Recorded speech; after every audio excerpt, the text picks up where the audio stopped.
খবর শুনছেন রাত দিন সংবাদ ইউটিউব চ্যানেল থেকে। জানাবো আজকের বাছাই করা কিছু গুরুত্বপূর্ণ তাজা সংবাদ। খবরের শুরুতেই দেখে নেব আজকের সংবাদ শিরোনাম। মমতার পুলিশে ভরসা শুভেন্দুর, আচমকা সুর বদল বিরোধী দলনেতার। সুকান্তগড়ে ৬-৬ চাই, অল আউট ঝাঁপানোর নির্দেশ অভিষেকের। ফের রক্তাক্ত কাশ্মীর, ভয়ঙ্কর বিপর্যয়ে মৃত্যু মিছিল, আটকে বহু পর্যটক, বন্ধ রেল চলাচল। রোদের দেখা মিললেও স্বস্তি নয়, ফের আসছে নিম্নচাপ, কবে থেকে বৃষ্টি বাংলায়? কেন্দ্রকে তোপ দেগে মমতা, ওদের জন্য বাংলার ৯০০ কোটি টাকার ক্ষতি হয়েছে। বর্ধমানে ১৪৫২ প্রকল্পের উদ্বোধন। কৃষ্ণনগরে কলেজ ছাত্রী খুন, প্রেম ঘটিত টানাপোড়েনে কি গুলি চালালো দেবরাজ? ভুলভাল টাইপ করে আসছে মেসেজ, মুহূর্তে উধাও হচ্ছে লক্ষ লক্ষ টাকা, চাঞ্চল্য ডায়মন্ড হারবারে। দুভাগ হয়ে গেল পাহাড়, হাইওয়ে গিলে খেলো নদী, মানালিতে বৃষ্টি বন্যার তাণ্ডব। ইডি হেফাজতে জীবন কৃষ্ণ, নিশানায় অভিষেক, শুভেন্দুর কটাক্ষ, কে কত টাকা তুলেছে ছবিতে সব স্পষ্ট। বিধানসভা ভোটের আগে বড় পদক্ষেপ, আলিপুরদুয়ারে ৫ ব্লক সভাপতিকে সরালো তৃণমূল। বৈষ্ণোদেবীর রাস্তায় ভূমিধসে মৃত্যু ৫ জনের, প্রবল বৃষ্টিতে বিপর্যস্ত জম্মু। আদিবাসীদের উপরে অত্যাচার, নতুন হাতিয়ার নিয়ে আক্রমণের শুভেন্দু, অভিষেক জীবনের বৈঠকি ছবি ঘিরে চাপানুতর। নাড্ডার উত্তরসূরিকে, বিহার ভোটের আগেই নতুন জাতীয় সভাপতি ঘোষণা বিজেপির। নিয়োগ দুর্নীতির টাকা কিভাবে সাদা করতেন জীবন কৃষ্ণ সাহা, ৫ বছরের সম্পত্তি বৃদ্ধিতে বিস্ময় ইডির। প্রেমের টানে বাংলাদেশ থেকে ভারতে অনুপ্রবেশ, প্রেমিক সহ গ্রেপ্তার নববধূ, প্রশ্ন সীমান্ত সুরক্ষা নিয়ে। একটু দেখবেন আমি আসছি, ৭ সকালে দোকানে শিশু রেখে উধাও মা, তোলপাড় ঘাটাল। দুর্নীতি নিয়ে এবার মোদীকে পাল্টা আক্রমণ মমতার, সরব কেন্দ্রীয় বঞ্চনা নিয়ে। বঙ্গ বিজেপির কোন্দল ঝগড়ায় বিরক্ত মিঠুন, একাধিক কর্মসূচিতে অনীহা মহাগরুর। বন্যা কবলিত রাজস্থানে দুঃসাহ, অন্তঃসত্ত্বা স্ত্রীকে কড়াইতে চাপিয়ে উত্তাল নদী পার স্বামী, ক্ষোভে ফুঁসছে নেট দুনিয়া। সভার মাঝে টেট উত্তীর্ণদের বিক্ষোভে উত্তেজিত মুখ্যমন্ত্রী, মাননীয়ার মেজাজ নিয়ে কবিতা লিখলেন শুভেন্দু। স্ত্রীর মৃতদেহ কাঁধে নিয়ে পুরুলিয়া স্টেশনে ঘুরে বেড়ালেন স্বামী, হৃদয় বিদারক দৃশ্য। এতক্ষণ শুনছিলেন সংবাদ শিরোনাম। বিস্তারিত খবর শোনানোর পূর্বেই আপনাদের কাছে করব একটি ছোট্ট অনুরোধ, আমাদের চ্যানেলে নতুন হয়ে থাকলে চ্যানেলটি সাবস্ক্রাইব করবেন। আসছে বিস্তারিত খবরে। রাজ্যের রাজনীতিতে হঠাৎই নতুন মোড় এসেছে বিরোধী দলনেতা শুভেন্দু অধিকারী। এতদিন ধরে মমতা সরকারের পুলিশকে কাঠগড়ায় তুললেও এবার তার সুর পাল্টাতে দেখা গেল। সাধারণ মানুষের নিরাপত্তা নিয়ে তিনি বহুবার প্রশ্ন তুলেছেন, কিন্তু আচমকা তিনি জানালেন যে রাজ্যে আইন শৃঙ্খলা রক্ষায় পুলিশকে ভরসা করতে হবে। রাজনৈতিক মহলে শুরু হয়েছে গুঞ্জন, তাহলে কি বিরোধী নেতা কৌশল পাল্টাচ্ছেন? অনেকেই বলছেন হয়তো আসন্ন নির্বাচনের আগে নতুন রাজনৈতিক সমীকরণ করতে চাইছেন শুভেন্দু। তার এই অবস্থান নিয়ে দলীয় কর্মী থেকে সাধারণ মানুষ সকলেই বিস্মিত। অনেকে মনে করছেন সরকারের প্রতি ক্রমাগত আক্রমণ করলেও পুলিশ বাহিনীর প্রতি বিশ্বাস প্রদর্শন আসলে ভবিষ্যতের জন্য কৌশল। আবার কেউ কেউ বলছেন এই বক্তব্য দিয়ে শুভেন্দু হয়তো বিরোধীদের বিভ্রান্ত করতে চাইছেন। যাই হোক, শুভেন্দুর মন্তব্য ঘিরে ইতিমধ্যেই রাজনৈতিক মহলে তৈরি হয়েছে তুমুল বিতর্ক। তৃণমূল কংগ্রেসের সর্বভারতীয় সাধারণ সম্পাদক অভিষেক বন্দ্যোপাধ্যায় এক সভা থেকে সরাসরি বার্তা দিলেন দলের কর্মীদের। তার স্লোগান সুকান্তগড়ে ৬-৬ চাই। অভিষেক স্পষ্ট করে দিলেন প্রতিটি বুথে অল আউট আক্রমণে নামতে হবে। তৃণমূলের প্রতিটি কর্মীকে মানুষের পাশে দাঁড়াতে হবে, মানুষকে সঙ্গে নিয়ে এগোতে হবে। তার বক্তব্যে উঠে এলো স্পষ্ট বার্তা, আগামী বিধানসভা নির্বাচনে বিরোধীদের দাঁড়াবার জায়গা রাখতে চান না তিনি। দলের তরুণ কর্মীদের উদ্দেশ্যে তিনি আরো বলেন, রাজনীতিতে গা ভাসালে হবে না, প্রত্যেকে কাজ করতে হবে মাঠে নেমে। সংগঠনকে আরো মজবুত করার তাগিদও দেন তিনি। রাজনৈতিক বিশ্লেষকদের মতে অভিষেক এবার দলের ভিত আরো শক্ত করতে চাইছেন, তাই কর্মীদের কাছে একের পর এক কঠোর নির্দেশ দিচ্ছেন। এই বক্তব্যে স্পষ্ট ইঙ্গিত মেলে যে ভোটের আগে তৃণমূল যে কোনো মূল্যে আসন ধরে রাখতে মরিয়া। কাশ্মীর উপত্যকা আবারও রক্তাক্ত হয়ে উঠল প্রাকৃতিক দুর্যোগে। কয়েকদিনের টানা প্রবল বৃষ্টিতে পাহাড়ি এলাকায় নেমে এলো ভয়ঙ্কর বিপর্যয়। ভূমিধসে মুহূর্তে চাপা পড়ে যায় গ্রাম, মৃত্যুর মিছিল বাড়ছে প্রতি ঘন্টায়। অনেক পর্যটক আটকে পড়েছেন হোটেলে কিংবা রাস্তার মাঝে।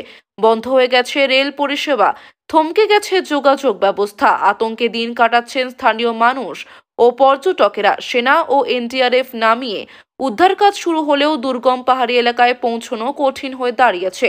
প্রশাসনের পক্ষ থেকে বারবার সতর্কবার্তা দেওয়া হচ্ছে, তবুও অনেকে নিরাপদ জায়গায় পৌঁছতে পারছেন না। স্থানীয়দের মতে এত প্রবল বৃষ্টি গত কয়েক বছরে হয়নি। পর্যটনের জন্য জনপ্রিয় হলেও এখন কাশ্মীরের বিভিন্ন জায়গায় রয়েছে মৃত্যু ভয়। সারা দেশ থেকে উদ্বেগ প্রকাশ করা হচ্ছে।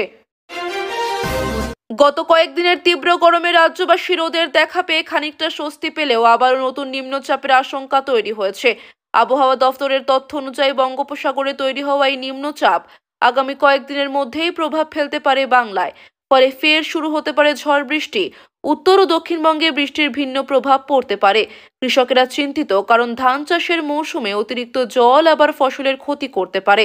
আবহাওয়াবিদরা বলছেন এই বছর মৌসুমী বায়ুর গতি অনেকটাই অস্বাভাবিক। মাঝে মাঝে তীব্র রোদ, আবার হঠাৎ বৃষ্টিতে ভেসে যাচ্ছে জনজীবন। মানুষ এখন জানতে চাইছে, আদৌ কি এই মৌসুমে স্বস্তি মেলার সম্ভাবনা আছে? আবহাওয়া দফতরও স্পষ্টভাবে কিছু জানাতে পারছে না।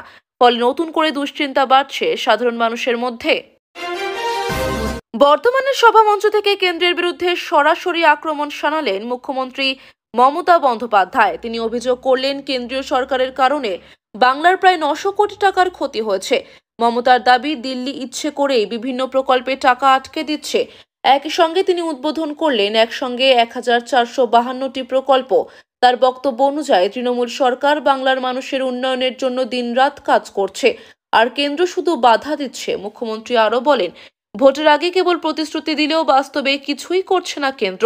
তিনি দাবি করেন, মানুষকে সঠিক পরিষেবা দেওয়ার ক্ষেত্রে একমাত্র তৃণমূলই সফল। রাজনৈতিক মহলে অনেকে মনে করছেন এই বক্তব্যে মমতা আসলে কেন্দ্র বিরোধী জনমতকে আরও উস্কে দিতে চাইছেন।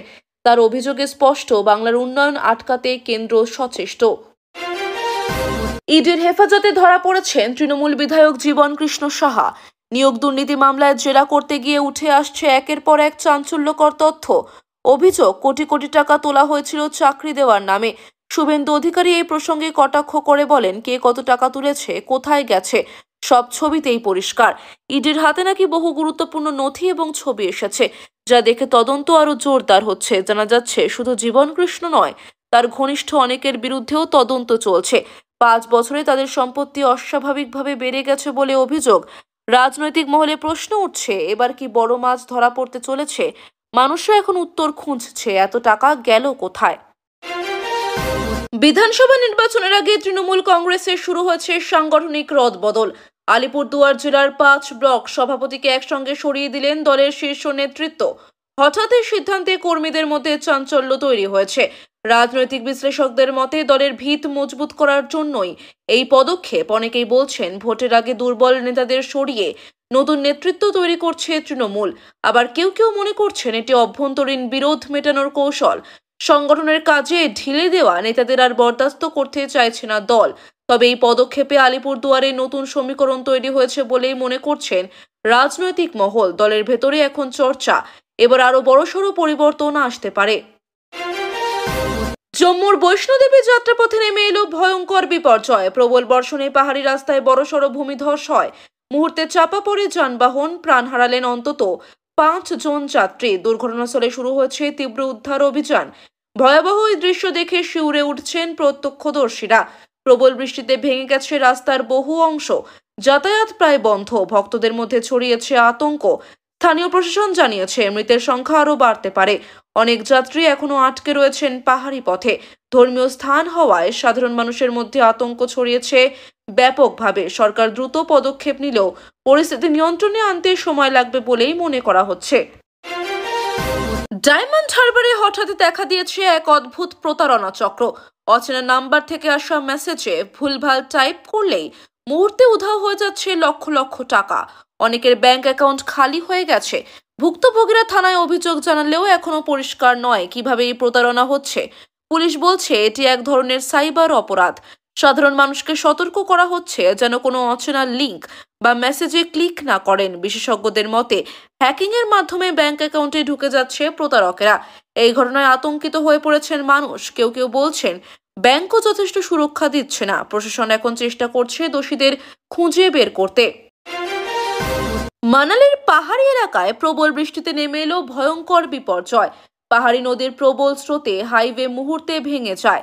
পাহাড় যেন দুই টুকরো হয়ে আলাদা হয়ে গেছে। বহু বাড়িঘর ভেসে গেছে জলে। শতাধিক পর্যটক আটকে পড়েছেন। সেনা ও উদ্ধারকারী দল চেষ্টা চালালেও পরিস্থিতি ভয়াবহ। স্থানীয়রা বলছেন এরকম বৃষ্টি বহু বছর দেখা যায়নি। পর্যটন কেন্দ্র মানালি এখন মৃত্যুপুরীতে পরিণত হয়েছে। ভেসে গেছে গাড়ি, দোকান, হোটেল। প্রশাসনের তরফে লাল সতর্কতা জারি হয়েছে। আবহাওয়া দফতর জানিয়েছে আগামী কয়েকদিনে আরো বৃষ্টি হতে পারে, ফলে পরিস্থিতি আরো খারাপ হতে পারে বলে আশঙ্কা করা হচ্ছে।